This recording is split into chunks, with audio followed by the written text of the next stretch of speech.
स्वागत है। आज इस वीडियो में हम बात करने वाले हैं northern command hospital MDC unit की जो आपकी वैकेंसीज आउट की गई थी उधमपुर की तरफ से। ग्रुप सी की जो सभी पोस्ट के लिए ज्वाइनिंग लेटर आउट हो चुके हैं 1 तारीख का। जैसे कि आपको सभी कैंडिडेट को मैसेज दिखाया गया था, उसका जो ज्वाइनिंग लेटर सेंड किए गए थे वो ज्वाइनिंग लेटर सभी कैंडिडेट के पास लगभग पहुँच गए। जो काफ़ी दूर कैंडिडेट हैं, मतलब आपके नॉर्थन कमांड उधमपुर से लेके केरला की तरफ जो भी कैंडिडेट हैं, उस साइड के जो कैंडिडेट हैं उनके ज्वाइनिंग लेटर थोड़ा टाइम और लग सकता है पहुंचने में, लेकिन लगभग कैंडिडेट के पास आपके एडमिट का जो ज्वाइनिंग लेटर है वो पहुंच गए हैं। यदि जिस भी कैंडिडेट का ज्वाइनिंग लेटर अभी तक नहीं आया है और ऐसा हो जिसके पास मैसेज आ चुका हो, और ऐसे भी कुछ कैंडिडेट हैं जिनके पास मैसेज भी नहीं आया था लेकिन ज्वाइनिंग लेटर पहुंच गया है, तो ऐसे भी बहुत सारे कैंडिडेट होंगे जिनके पास ज्वाइनिंग लेटर आए हैं। तो वो कैंडिडेट भी एक बार कमेंट बॉक्स में जरूर कमेंट करें। अभी मैं आपको कंप्लीट प्रोसेस बताने वाला हूँ कि इसमें क्या मेडिकल। स्क्रीन पे आप ये देख सकते हैं appointment letter for the chowkidar trade civil group C recruitment MC unit northern command. चौकीदार ट्रेड के लिए इनका ज्वाइनिंग लेटर आपका ये रहने वाला है। चौकीदार की कैटेगरी पर, अदर की कैटेगरी पर इनका सिलेक्शन हुआ है। कास्ट भी इनकी अदर ही है और इनका दुर्गमुला में आपका इनका पोस्टिंग रहने वाला है, जो कि मिलिट्री अस्पताल में इनका दिया गया है। लेवल 1 की ये पोस्ट है आपकी। जो भी कैंडिडेट है इसमें 2 साल का आपका प्रोविजन पीरियड रखा जाता है। प्रोविजन पीरियड सभी आपकी जो भी स्टेट गवर्नमेंट की वैकेंसीज हो, चाहे जो भी आपकी सेंट्रल गवर्नमेंट की वैकेंसीज हो, सभी में 2 साल का प्रोविजन पीरियड रखा जाता है। उसमें आपकी जो भी क्वालिटी देखी जाती है, जो भी आप काम करने की, जो भी आपको दिए गए काम आपको सही से तरीके से करते हैं कि नहीं करते हैं, वो सभी चीज़ें आपकी देखी जाती हैं। काफ़ी कैंडिडेट ऐसे होते हैं जॉब लगने के बाद में बिल्कुल काम करना बंद कर देते हैं, किसी भी सीनियर अधिकारी की बात नहीं सुनते हैं, दिए गए काम को नहीं करते हैं।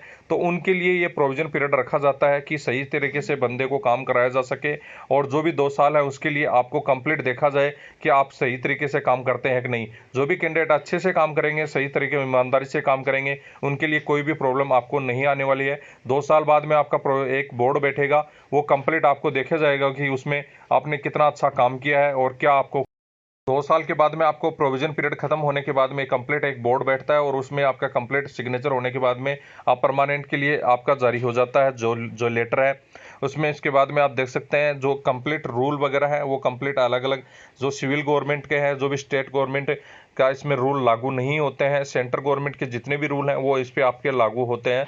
उसमें ट्रैवलिंग अलाउंस आपको फर्स्ट टाइम में ज्वाइनिंग के लिए जाएंगे तो उसमें आपको नहीं दिया जाएगा। अपना जो भी पैसा है वो खर्च करके खुद को जाना होगा। अकोमोडेशन की बात की गई तो अकोमोडेशन में आपको जो भी क्वार्टर की बात है, तो क्वार्टर के लिए वहाँ पे अवेलेबिलिटी नहीं रहती है। कुछ यूनिट ऐसी हैं जिनमें अवेलेबिलिटी रहती है, मतलब आपके वहाँ रहने की व्यवस्था रखी जाती है। जो भी आपको जैसे मैंने बताया कि जो भी फील्ड की यूनिट है, रिस्क वाली यूनिट है, उन यूनिटों में आपको अंदर ही क्वार्टर दिया जाता है, बाहर ही आपको नहीं रहते हैं। लगभग ये कैंडिडेट को वहीं पे आपको अंदर ही आपके ज्वाइनिंग के लिए जाएंगे तो अंदर ही क्वार्टर आपको मिल जाएंगे, टेंशन लेने की जरूरत नहीं है। लेकिन जो कि नीचे की यूनिट है, जो कि जम्मू की साइड की यूनिट है, तो उनमें आपको बाहर भी रहने के लिए रखा जाएगा, वह अंदर यहाँ पे व्यवस्था नहीं है। तो आपको अपने अरेंजमेंट पे जाना है, वहीं पे आपको जो भी है पैसा खर्च करके आपको क्वार्टर लेना होगा। आपको एचआरए मिलेगा, जो हाउस रेंट अलाउंस आपको अदर अलग से मिल जाएगा। यदि आप ये वहाँ का जो सरकारी क्वार्टर यूज करेंगे तो आपको हाउस रेंट अलाउंस नहीं मिलेगा। तो आपको टेंशन लेने की ज़्यादा ज़रूरत नहीं है। जो भी आप यूनिट में जाते हैं उसमें आप पहले रिपोर्ट करिए, वहाँ से आपको पता चल जाएगा कि वहाँ पे क्वार्टर अवेलेबल है कि नहीं है। यदि क्वार्टर अवेलेबल नहीं है तो आपको बाहर से ख़रीदना पड़ेगा या किराए पे रहना पड़ेगा। आप जो भी मकान है वो किराए से लेना पड़ेगा। उसके अलावा यदि आपको अंदर से क्वार्टर अवेलेबल है तो वहाँ पर आप अंदर से आराम से रह सकते हैं, आपको एचआरए नहीं मिलेगा। ऑल इंडिया की सर्विस है फिलहाल आपके लिए। जो भी यूनिट दी गई है उसमें आपको मिनिमम 7 ईयर के लिए दिया गया है। इसमें 7 साल से पहले आप यहाँ पे पोस्टिंग नहीं भर सकते। एएमसी यूनिटों ने सभी ने रूल बना दिया है कि 7 साल से पहले आप पोस्टिंग नहीं भर सकते। मिनिमम 7 साल तक इसमें आपको रहना पड़ेगा जो भी यूनिट दी गई है उसमें। बाकी की इमरजेंसी वगैरह कुछ होती है तो आपको अलग से अभी यूनिट दी जा सकती है, ऑल इंडिया में कहीं भी भेजा जा सकता है। जो भी सेंट्रल गवर्नमेंट के रूल हैं वो आपको कंट्रीब्यूशन के हिसाब से, मतलब न्यू पेंशन स्कीम है वो आपको इस पे लागू होती है 2004 के बाद में। ओनली आपको आर्मी, एयरफोर्स, नेवी को छोड़कर सभी में एनपीएस का सिस्टम स्टार्ट कर दिया गया था। चाहे पैरामिलिट्री जो, चाहे और कोई भी सेंट्रल गवर्नमेंट की आपकी जॉब हो, सभी में वही सिस्टम आपका रहने वाला है। उसके बाद में डिक्लेरेशन वगैरह सभी कंप्लीट आपको देने होंगे अपॉइंटमेंट के साथ।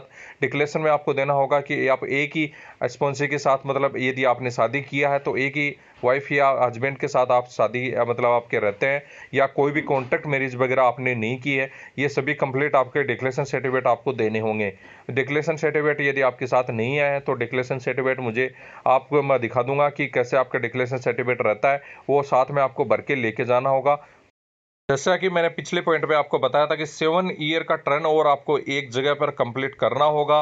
No request for the posting on compensation ground except, आपको कंपेंसेशन ग्राउंड पे कोई भी आपकी जो भी है आपकी पोस्टिंग है वो बिल्कुल भी एक्सेप्ट नहीं की जाएगी।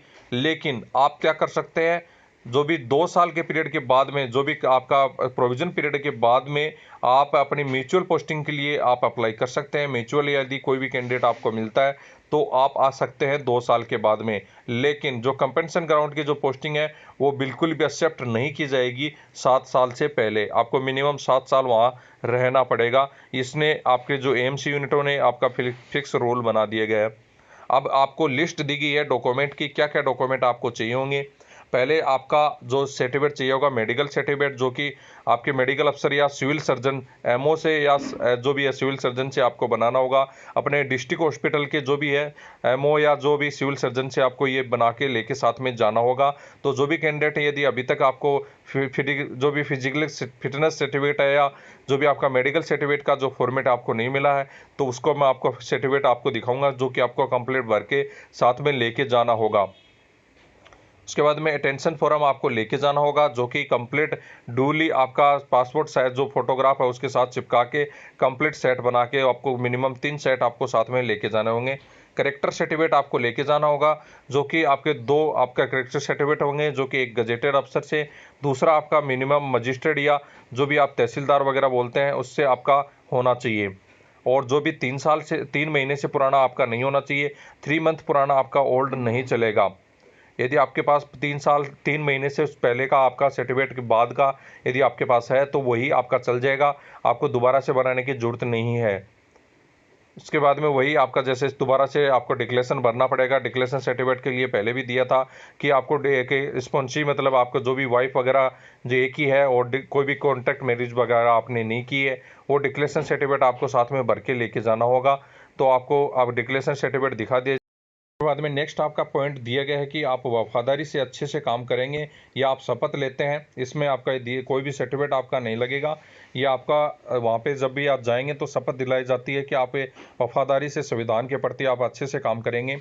उसके बाद में नेक्स्ट आपके जो डॉक्यूमेंट है ओरिजिनल डॉक्यूमेंट, साथ में आपको अटेस्टेड कॉपी भी आपको साथ में लेके जानी है। मिनिमम आप 3 कॉपीज़ आप लेके जाएं, जिससे आपको कोई भी प्रॉब्लम नहीं आएगी। एजुकेशन सर्टिफिकेट या जो भी क्वालिफिकेशन सर्टिफिकेट है वो सभी आपको लेके जाने हैं। एज सर्टिफिकेट मतलब आपका यदि 10वीं का मार्कशीट में एज आपकी नहीं दी गई है तो आपका 8वीं का मार्कशीट भी आप लेके जा सकते हैं। कास्ट सर्टिफिकेट आपका प्रॉपर होना चाहिए, जो कि सेंट्रल गवर्नमेंट का आपका प्रॉपर होगा तो ही मान्य होगा। कास्ट सर्टिफिकेट कंप्लीट आपके जो original and photocopy schedule caste का ही है, ये चाहे ओबीसी का है, किसी भी आप सर्टिफिकेट है तो वो कंप्लीट आपके साथ में लेके जाने। कास्ट सर्टिफिकेट वेरीफाई भी किया जाएंगे, वो भी थ्रू प्रॉपर चैनल से वेरीफाई होंगे। पहले आपकी ज्वाइनिंग होगी, उसके बाद में आपके जो भी सर्टिफिकेट है वो आपके तहसील में भेजे जाएंगे। तहसील से वेरीफाई होने के बाद में ही प्रॉपर ज्वाइनिंग आपकी मानी जाएगी। यदि वहाँ से आपका गलत पाया जाता है तो आपको निकाला भी जा सकता है। लेकिन लगभग कैंडिडेट ऐसे ही होंगे कि जो वेरीफाई आराम से हो जाएगा, कोई भी प्रॉब्लम आपको नहीं आने वाली है। Appointment for the provision of verification, सभी डॉक्यूमेंट वेरिफिकेशन होने के बाद में आपकी जो भी फाइनल आपकी जो ज्वाइनिंग मानी जाएगी। पहले ज्वाइनिंग आपकी करवा दी जाती है, लेकिन वेरिफिकेशन सभी डॉक्यूमेंट के लिए आपके भेजे जाएंगे वहाँ की यूनिट से। ज्वाइनिंग होने के बाद में कंप्लीट आपके जितने भी अथॉरिटीज़ हैं, जैसे एजुकेशन सर्टिफिकेट आपकी स्कूल में जाएगा वेरीफाई होने के लिए, जो भी आपके कास्ट सर्टिफिकेट हैं तो तहसील में जाएंगे। उसके बाद में अदर जो भी सर्टिफिकेट आपने बनवाए हैं यदि हैं आपके पास, तो वो आपके कंसर्न ऑफिस से जहाँ से बना हुआ है वहाँ से आपका वेरीफाई होने के लिए जाएगा। इनका देख सकते हैं आपका चौकीदार कैटेगरी के लिए जैसे मैंने बताया 168 मिलिट्री हॉस्पिटल दुर्मुला में इनका सिलेक्शन हुआ है, जो कि एक हाई एल्टीट्यूड है, जिसमें आपका करीबन जो भी बारामूला या श्रीनगर से भी बाकी की आपको 20 दिन का टाइमिंग दिया गया है। 20 दिन के अंदर अंदर आपको वहाँ पे पहुँचना होगा। जो भी डॉक्यूमेंट है दिए गए डॉक्यूमेंट आपको कंप्लीट बनाकर वहाँ 20 दिन के अंदर आपको वहाँ पे पहुँचना होगा। मतलब आपके लेटर आपके पास यदि आज पहुँच रहा है तो आज की डेट से मतलब आज की डेट से आपको 20 दिन का टाइमिंग दिया जाता है। जैसे आपको काफ़ी कैंडिडेट कंफ्यूज हो जाते हैं, बोला सर उनको कैसे पता चलेगा कि आज आपके पास लेटर पहुंचा है। आपकी रजिस्ट्री की हुई है, रजिस्ट्री से सब पता चलता है कि कितने तारीख को वहाँ पे आपको रिसीव हो गया है लेटर। तो ये सभी चीज़ें वहाँ आपको इन्फॉर्म रहती हैं, आपको टेंशन लेने की जरूरत नहीं है। आप 20 दिन के अंदर अंदर वहाँ पे रिपोर्ट कर दीजिए। यदि आपके कोई डॉक्यूमेंट कम भी रहते हैं तो वो आप दोबारा से आके बनवा सकते हैं, लेकिन आपको 20 दिन के अंदर पहले रिपोर्ट करके ज़रूर आना है। उसके बाद में दोबारा से आपको टाइमिंग दिया जाता है कि आप दोबारा से ये डॉक्यूमेंट बनवा के आ सकते हैं। विलिंगनेस सर्टिफिकेट आप वहाँ पे दे के आ जाइए, तो आपको और भी टाइम मिल जाता है। जैसे आपको यदि और भी किसी कैंडिडेट को किसी प्रॉब्लम के कारण यदि ज्वाइनिंग नहीं करना है, तो आप विलिंगनेस सर्टिफिकेट देकर वहाँ पे एक एप्लीकेशन दे सकते हैं कि इतने दिन के लिए वहाँ पे ज्वाइनिंग नहीं कर पाएंगे, तो आपकी लगभग कैंडिडेट की वहाँ पे एप्लीकेशन अर्जी आपकी मान ली जाती है कि आप इतने दिन बाद में आप ज्वाइन कर सकते हैं। तो आपको ये टेंशन लेने की जरूरत नहीं है। डॉक्यूमेंट आपके यदि नहीं भी बन पाते हैं तो भी आपको 20 दिन के अंदर वहाँ पे रिपोर्ट करना है। उसके बाद में आप देख सकते हैं यहाँ पे सिग्नेचर किए हुए हैं, जो कि एमजी हेडक्वार्टर से आपके जारी किया गया है लेटर, नॉर्थन कमांड की तरफ से। इसमें लिखा भी गया है अपने पब्लिक सर्विस के लिए, आप जो भी सेवा करने के लिए आपको मौका दिया जा रहा है। आप कैंडिडेट आप अच्छे से सेवा करें, देश की सेवा के लिए आपको अच्छा मौका मिल रहा है। तो कंप्लीट जो भी कैंडिडेट हैं जिनको आपका सिलेक्शन हुआ है उनको बहुत बहुत बधाई। बाकी की किसी भी प्रकार की आपको कोई प्रॉब्लम आती है तो आप टेलीग्राम ग्रुप पर पर्सनल मैसेज करके पूछ सकते हैं। हो सकता है जवाब आपका लेट मिले, लेकिन आपको जवाब पूरा दिया जाएगा, आपकी हेल्प की जाएगी। टाइम लग सकता है, काफ़ी कैंडिडेट बहुत ज़्यादा जल्दी जल्दी मैसेज करते हैं। इसमें नीचे आपके जो भी हॉस्पिटल में जहाँ आपकी ज्वाइनिंग होनी है वहाँ पे भी आपको कंप्लीट दिए गए जितने भी डॉक्यूमेंट आपके सबमिट करके आपको दिल्ली हेडक्वार्टर में भेजने होंगे सारे जो भी है। एक एमजी हेडक्वार्टर है जिसका मेडिकल ब्रांच है दिल्ली में, उसी में कंप्लीट आपके ज्वाइनिंग लेटर के जो भी डॉक्यूमेंट होंगे एक साथ आपके वहाँ पे भेजे जाएंगे। आपका रिकॉर्ड वहाँ पे मेंशन होगा, कंप्लीट आपकी अपडेट होगा, तो उसके बाद में ही आपका जो ज्वाइनिंग लेटर कंप्लीट माना जाता है। तो जितने भी डॉक्यूमेंट हैं वो वहाँ पे आपके सबमिट करवाएंगे और बाकी की हेडक्वार्टर में आपके भेजेंगे। तो ये सभी कंप्लीट जानकारी आपको इस लेटर में दी गई है। बाकी की सर्टिफिकेट यदि किसी कैंडिडेट के पास नहीं है, किसी भी प्रकार के सर्टिफिकेट, मेडिकल सर्टिफिकेट हो चाहे किसी प्रकार का अदर सर्टिफिकेट हो, तो आप मुझे टेलीग्राम ग्रुप पर पर्सनल मैसेज करके मांग सकते हैं। वहाँ से आपको आपका जो टेलीग्राम की ग्रुप की जो लिंक है नीचे आपके डिस्क्रिप्शन बॉक्स में दी गई है वीडियो के नीचे, तो वहाँ से आप ज्वाइन कर सकते हैं और पर्सनल मैसेज मुझे करके ये जानकारी ले सकते हैं। ये आपका डिक्लेरेशन सर्टिफिकेट है। डिक्लेरेशन सर्टिफिकेट यदि आपके पास नहीं आया तो आपको यहाँ पे खुद का नेम आपको भरना है। यहाँ पे आपका फादर्स नेम या वाइफ नेम, जो भी आपका हस्बैंड नेम, यदि जो भी कैंडिडेट फीमेल कैंडिडेट है तो अपने जो भी फादर्स का नाम है या हस्बैंड का नाम है वो भरेंगे। बाकी मेल कैंडिडेट है तो वो अपना जो भी आपका फादर्स का नेम आपको भरना है। ये सभी आप देख सकते हैं। डिक्लेरेशन आपको करना है कि यदि आप अनमेरिड हैं तो अनमेरिड होंगे। उसके बाद में जो भी कैंडिडेट यदि मेरिड हैं तो उनके लिए एक ही वाइज जो वाइफ और हस्बैंड के साथ मतलब रहते हैं, एक से अधिक के साथ नहीं रहते हैं, ये आपको टिक करने होंगे सभी जो भी है। डिक्लेरेशन के बाद में यहाँ पे इंडिविजुअल जो सिग्नेचर करने होंगे, आपकी डेजिग्नेशन वगैरह कंप्लीट यहाँ पे आ जाएगी। जो भी कैंडिडेट है यहाँ पे डेट और स्टेशन आपका आ जाएगा। स्टेशन आपका वो लिखना है जहाँ पे आपकी ज्वाइनिंग करनी है। इसके बाद में आपको नेक्स्ट सर्टिफिकेट आपको दिखा देता हूँ, जो अंडरटेकिंग सर्टिफिकेट जिसको बोलते हैं। ये अंडरटेकिंग सर्टिफिकेट है जिसमें आपका कंप्लीट लिखा जाता है कि आप जो भी डॉक्यूमेंट आप सबमिट कर रहे हैं वो सही है और एकदम प्रॉपर तरीके से है। कोई भी आप यदि इस गलत सर्टिफिकेट आप देते हैं तो टर्मिनेटेड भी आपको निकाला भी जा सकता है। इसमें आपको डिक्लेरेशन ये अंडरटेकिंग सर्टिफिकेट देना होता है। यहाँ नेम होता है, यहाँ पे आपका फादर्स नेम है। फीमेल कैंडिडेट है तो जो भी आपका फादर्स नेम है या हस्बैंड नेम है वो आपको लिखना है। यहाँ पे आपको सिग्नेचर, डेट और एड्रेस कंप्लीट आपको यहाँ लिखना होता है। यह आपका अंडरटेकिंग सर्टिफिकेट रहता है। बाकी नेक्स्ट आपको यदि आप रिपोर्ट कर रहे हैं, जहां हायल्टी में आप रिपोर्ट कर रहे हैं, उनके लिए बिल्कुल यही सर्टिफिकेट आपका लागू रहता है। इसमें आपका कैंडिडेट का खुद का नाम आएगा, यूनिट जहां पे आपका चाहिए आप अपॉइंटमेंट आप कर रहे हैं, ज्वाइनिंग आप कर रहे हैं, वहाँ आ जाएगा। उसके बाद में डेजिग्नेशन आपकी जैसे चौकीदार से कर रहे हैं तो वही आ जाएगा। बाकी की ये सर्टिफिकेट कंप्लीट आपके डॉक्टर द्वारा भरा जाएगा। आपकी जो भी बीमारियां हैं या जो भी आपकी प्रॉब्लम्स हैं वो इसमें लिखी जाएंगी। आपकी जो आईज चेकअप होगा, जो भी आपका चेकअप होगा, ये कंप्लीट यहाँ पे लिखा जाएगा। तो ये कंप्लीट एप्लीकेशन का फॉर्मेट आपका रहता है। जो भी है, जो भी आपका मेडिकल फॉर्म है ये रहता है। यहाँ पे सिग्नेचर आपके जो भी सीएमओ के या मेडिकल जो सिविल सर्जन होगा उसके होंगे। बाकी डेट या स्टेशन आपका यहाँ पे आएगा। ये आप देख सकते हैं मेडिकल का इसका सेकंड फॉर्म है, जो कि आपका खुद का नाम आ जाएगा, फिर आपका जो भी फादर्स नेम है या हस्बैंड नेम है वो आपका यहाँ पे आ जाएगा। आपका एड्रेस कंप्लीट है यहाँ पे आ जाएगा और कौन सी पोस्ट के लिए आपकी ज्वाइनिंग हुई है वो आपका यहाँ आ जाएगा। यहाँ पे कैंडिडेट के सिग्नेचर, यहाँ पे आपके जो भी सीएमओ या मेडिकल जो सिविल सर्जन है उसके आपके सिग्नेचर यहाँ पे आ जाएंगे। कोई भी आइडेंटिफायर मार्क्स आपको लिखना होगा, नीचे आपकी फ़ोटो लग के उस पर आपका जो भी सीएमओ या जो भी है एमओ का उसका सिग्नेचर यहाँ पे हो जाएगा। तो ये कंप्लीट आपका सर्टिफिकेट रहता है, जो कि फील्ड के लिए तो बिल्कुल आपका यही सर्टिफिकेट रहेगा। बाकी की आप यदि पीस में यदि ज्वाइन कर रहे हैं तो अलग अलग सर्टिफिकेट आपको यदि आपकी ज्वाइनिंग के लेटर के साथ दिए हुए हैं तो वो भी आप बनवा के लेके जा सकते हैं। यदि ज्वाइनिंग लेटर के साथ आप कोई भी सर्टिफिकेट नहीं दिया गया है और यदि फील्ड सर्टिफिकेट में फील्ड में आप ज्वाइन कर रहे हैं तो उनके लिए 100% यही सर्टिफिकेट आपका होता है मान्य। तो इसके बाद में आपको नेक्स्ट सर्टिफिकेट दिखा देता हूँ, जो कि अटेंशन फॉर्म रहता है, जो कि कैंडिडेट के पास यदि नहीं आया तो वो भी आप दिखा देता हूँ। आपका नेक्स्ट फॉर्म है अटेस्टेशन, जो फॉर्म होता है उसको बोलते हैं, जो कि आपकी कंप्लीट इसमें जानकारी लिखी जाती है। इसमें आपका फोटो आ जाएगा, यहाँ पे कंप्लीट कोई भी सिग्नेचर वगैरह नहीं करना है। उसके बाद में आपका खुद का नेम, आपका जो भी सरनेम है यहाँ पे फिर ले, उसके बाद में नेम है, यदि सरनेम नहीं है तो डेस आप लगा सकते हैं। कंप्लीट आपको एड्रेस लिखना है, होम एड्रेस जो भी है वो। उसके बाद में आप यदि कहीं अलग से बाहर तो पाकिस्तान से आपका यदि रेजिडेंस नहीं है तो आपको नो यहाँ पे लगभग कैंडिडेट का रहेगा तो नो करना है। कब तक कहाँ पे यदि आप अलग रहे हैं तो वो एड्रेस का जो भी आपको लिखना है। बाकी की यहाँ पे ये डेस आपको कर देना है। फादर्स का नेम लिखना है, उसकी नेशनलिटी लिखनी है, कहाँ पे फादर्स का आपका जन्म हुआ, क्या आपको करते हैं, और प्रेजेंट का एड्रेस कौन सा है, परमानेंट एड्रेस कौन सा है, ये सेम आपका सभी का आपका लिखना है। वाइफ, हस्बैंड, ब्रदर, सिस्टर सभी का आपका लिखना है। जो आपके डिपेंडेंट है उन्हीं का आपको लिखना है। यदि किसी भाई की या बहन की सिस्टर की शादी हो चुकी है तो उनके नाम आपको नहीं लिखने हैं। बाकी के फादर्स, मदर्स या जो भी आपके भाई जिनकी शादी नहीं हुई है या भाई बहन की शादी नहीं हुई है उन्हीं के नाम आपको लिखने हैं। जिनकी शादी हो चुकी है उनका आपको इसमें डिपेंडेंट नहीं होंगे, वो आपको नहीं लिखना है इसमें।